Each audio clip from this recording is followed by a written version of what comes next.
أصلي عليك وكل الوجود صلاة وشوق إليك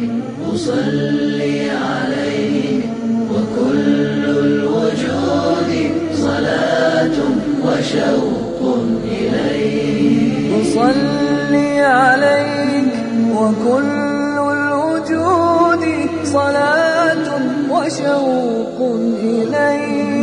أصلي عليك وكل الوجود صلاة وشوق إليك أصلي عليك وكل الوجود صلاة وشوق إليك أصلي عليك وكل الوجود صلاة وشوق إليك wax waliba ay naga burbureen markay wax waliba ay naga burbureen waxaan u nuglaanay wax waliba inayna soo galaan inagoo ku nool Geeska Afrika sheegayna dad muslimiin ah boqolkiiba boqol muslim ah haddana afka ciida aynu gelinay wax inoo badbaadin aysan jirin oo dhaqan iyo diin iyo dhaqaale midnaba ayna inoo badbaadin marka ay noqotay hashi halka ku dhacday afarta adan iyo jilbaha goosatay in qof waliba meeshuu ka soo gaadhay ama dawlad waliba meeshay ka soo gaadho ay irbada kaga mudato kaga jaqdo dhiiga kuna talaasho wax laala waxay doonayso taasi maanta waxay noo tahay sharaf in culimada iyadii waa weynay iyo maxad irshaad iyo dadka la weydiinayo ra'yigeena waruse waragtaan waxa kan oo aynu soo jeesano wixii muhiimka inoogu ahaa ee ahaa diinteena iyo dhaqankeena annaga haween ahaan qolo waliba dhinac bay leedahay in dhaqanka laga ilaaliyo diinta laga ilaaliyo dhaqaalaha laga ilaaliyo dadka laga ilaaliyo annagu waxaan nahay hooyo waxaan mas'uul aan ka nahay caruurta waxaan mas'uul ka nahay dhaqanka waxaan mas'uul ka nahay ummadda Soomaaliyeed ilaa aabaha ilaa hooyaha qofka ugu horeeya mas'uuliyadaas ay mas'uulka ka qaadaysaa waa haweenka anagu waxa kan muddo dheer baan aragnay laakiin aqoonna uma aanan lahayn mana aanan difaaci karayn waxba kama aanan qaban karayn waxaan rabnay niman yimi oo igu waxaan rabnaa gabdho garooba Soomaaliya oo garoob baan ku waagoon iyo midaabiye ka carabay qofana aqoon hayba ma jiro barnaamijkaas la markiiba si baan uga shakiyay waa ka naxay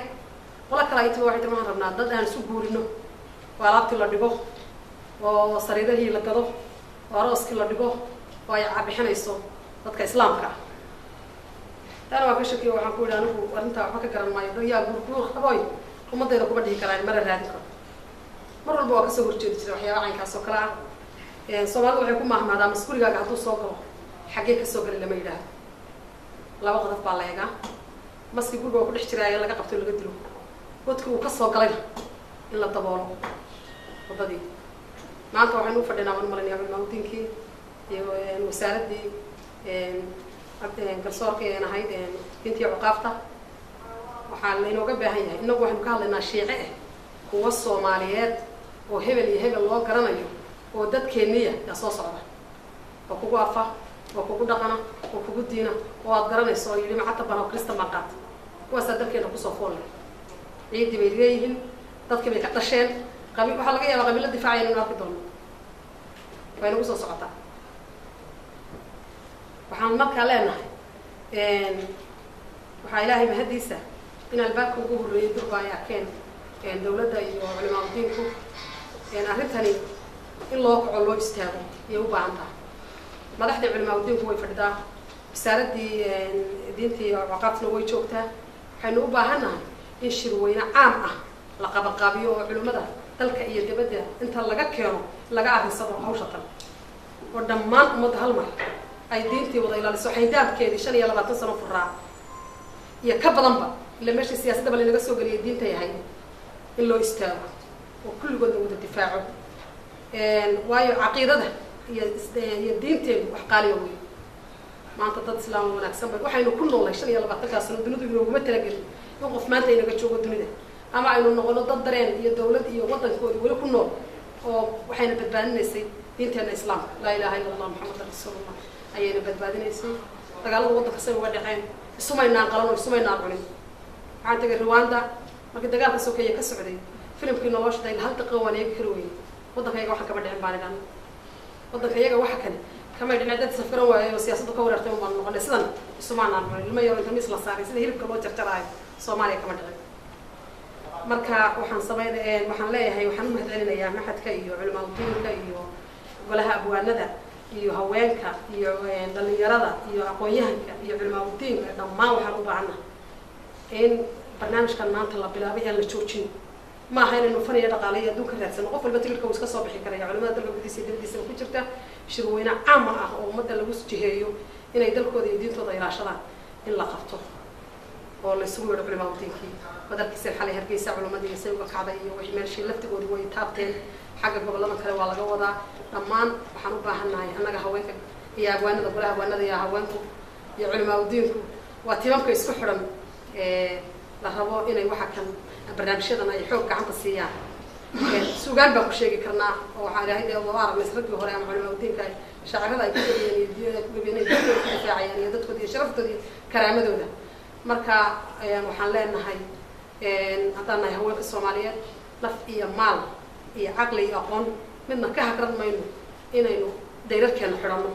oo diinteena difaacno oo dhaqankeena difaacno oo hadda dhaqanka iyo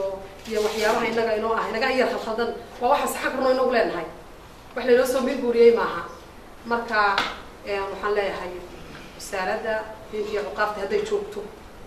roolka ay u leedahay inay hogaamiso siyaasadda ilaalinta diinta iyo waqafta inay la shaqeyso culimada oo meel walba iyadu ay soo gaarto maadaama iyadu maanta aan dawlad leenahay aan dawladnahay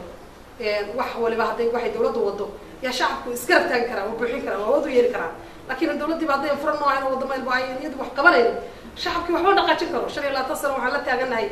وحنا تاجنا وجه ورسلنا يريد أن نشيل هذا بقى عن ميدان رعنا ما يسوي وضع رعنا ما كان وحنا نقول لها مسألة الدين تيا وقافته هي علماء الدينكو هي ما حد كان أنت إسكاشران وينشر وينه هير عالمية والدين الإسلام في علماء الإسلام في هو ويناي هو وضع كعب أنت اللي يسويه وحد ضد لقصة صار وحكن dalka gudihiisa ku jira iyo wax ku soo socda labadaba assalaamu calaykum yahanada macallimiinta jaamacadaha saxaafadda iyo ragga igala socda golaha abwaanada runtii waxa la isugu yimid arrin muhiim oo aad iyo aad xasaasi u ah Soomaaliya waa dal jilicsan wax walbana halis u ah kulli golaha abwaanada Soomaaliyeed waxaan horteena ka ballan qaadayaa arrintan doorka uga aadan inuu ka qaato ka hortaga shiicaynta lagu fidinayo dadka Soomaaliyeed dhexdeeda inuu doorkiisa ka qaato wacyigelinada oo ku aadan horta taa waa idin ka ballan qaadayaa inta awoodeena waxaase isweydiina waxaan anagu wax ku gubaabinaa waa suugaantuna yool toogashay leedahay hadda nin la Abubakar gaal u yaqaana gaal ma dhihi karno haddii la leeyahay saan u tooganaynaa yoolka anagu maxaan sameynaa maxaan dhahaynaa ma waxaan leenahay muslimka yuu ku qaldin ninka muslimka ah oo muslimaysan yuu ku qaldin ma leenahay maxaan dhahay mise waxaan leenahay gaalku yuu ku gaalayn anigu waxay ila tahay meesha culimadu inay go'aan cad ka qaataan nin u yaqaana Abubakar iyo Aisha iyo gaala u yaqaana yani gaal ma dhihi karno arrin fulinimada ku jirtaana idan ma dhihi karo oo maaragtay laakiin si marka qaabkii loo wajahayo horta waa la idin ka rabaa arrintaas kaalintana waa ka geysanaynaa Soomaaliya kulli abwaanadu waxay isaga badan yihiin dad gabiya ah runtiina aad wuxuu cabiri kara laakiin Soomaaliya waxaa jooga dad qabuuraha xargaha ku xirta kuwaas ma shiica ama soo qolo kale waxaa jooga kuwa markii sanad la gaaro dabshada oo ka badbooda waa diin kuwaasuna yihiin waxaa jooga kuwa inta ula qaata isgaraaca kuwaas ma shiica ama soo qolo kale kuwa ciidda wajiga marsanaya muxuu ahaa kuwa inta qabuuraha kor fariista waxaa arkay nin dhintay oo meesha la leeyahay waa ku jira hataa meesha iska banaan tahay la hadlayo shaqabay ninkan waa kaasaa muxuu waxa dhahay yihiin kuwaasna horta bal anaga nafteena inaad nasiisaan seminar oo muxuu ahaa arrimahaas aad muxuu ahaa naga gacan siisaan muhiim ay tahay sunniga naftiisa ahlu sunna wal jamaa sunnuhu wax weeye dadka in la fahamsiiyo arrintaas muhiim u ah haddii midkaan muxuu ahaa qawraha ku tawasulaha sunna yahay iyo kan xargaha ku xiraha sunna iyo midka ciidda ka soo guntada sunna yahay iyo midka kitaabka quraanka iyo nabi maxamed waxaan ka sugnaan aan ogolayno oo sunna yahay iyo arrintaas waxaan rabnaa inaad muxuu ahaa si fiican looga doodo haddii alla yiraahdo arrintaasna waa soo dhaweynaynaa in laga hortago doorkeennana waa ka geysanaynaa wax alla waxaan gabayo iyo fariimo muxuu ahaa isloogana ku qoran iyo aan ka soo saari karna waa ka soo saaraynaa haddii alla yiraahdo ma raba inaan waqti lagu bilaato amaansanti oo Soomaali laga yaqaan ka hadashay anigu waxaan soo istaagay wada dhaqameedaan nahay kaalinta ugu aadan inuu wax ka sheego annaga bulshadaasaan ku dhex jirnaa afraad saac bulshaweynta inaan wacyi gelino oon u sheegno waxa yaalla maanta xamar oo culumadan ka dhidhisay hay-addan xaruntan Rishaad waa markii labaad aan ku qayb gelayo dood cilmiyeedkan aad iyo aad u mahadsan tahay kaalin oo waxay qabatay baraarujin ah oo ummadda lagu baraarujinayo inaan la khaldin oo waxa uu ahaa diin oo qalad loo sheegin oo ummadda la marhabaabin waxay keeneen marka dadkan waa dal baahiye waxay ka galeen hadda arooskii hadda aniga laba nin ma aqaan waa la aroosiyaa leeyahay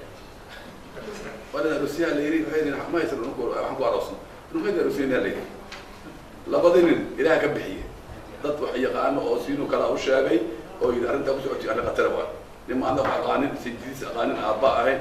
oo waalidka ahayn soo ku aroosiya adiga sheeg ما يقول هي أدوية ذكروا سو هي أدي معاولة كده جو كلا واي أدى رأسها لو بدل معاولة بريس ويا سيد مركا بوشنا والله وجرا سوينا الله وجرا والله صوص عدا وده الله وجرا هذا ما له وافد قدرين هل ننكليه أمس الشعر وأنوين أحرر أو قتل ورد حنا من الشعر يقول يا بتجي هذه حوا إيراني يا كوكا الباشا ما يا واسعين مركا سيدا نوسو دويسين محبت كان والله رشاد أو وعيقرين توضأ سيدا قبل مشاركتي وحاربا ودك وحوليها دولة وسالت ديتا إضافة إذا يقولوا وعيقريسو ذاتك الله سكو كانوا ما أنت كبر دارب اسبرتيبو كان اسبرتيبو كان كرامدو كان ذاتك وحلوض الشعب ذاتك كان هذا أنت وحشاكتين أنت كان يسيقاتيان لكن waxaa kasii fiican garoon weyn oo muhiim dadka in la isku waciyo degmooyinka la wacyi geliyo waxa ahay meesha la isku yimaado dadka loo wada sheego saa sheegteen waa lagu jiraa magaalada waa la yimid xagga arooskaan haddana aan ugu bilaabatay marka in laga digtoonaado aad iyo aad aan qaba assalaamu calaykum waraxmatullahi wabarakaatu usalli biqalbi wa a'maqi hubbi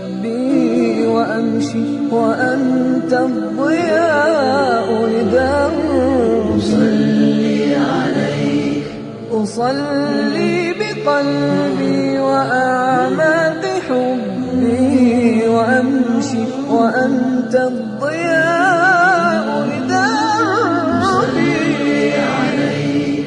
وكل الوجود صلاة وشوق إليك أصلي عليك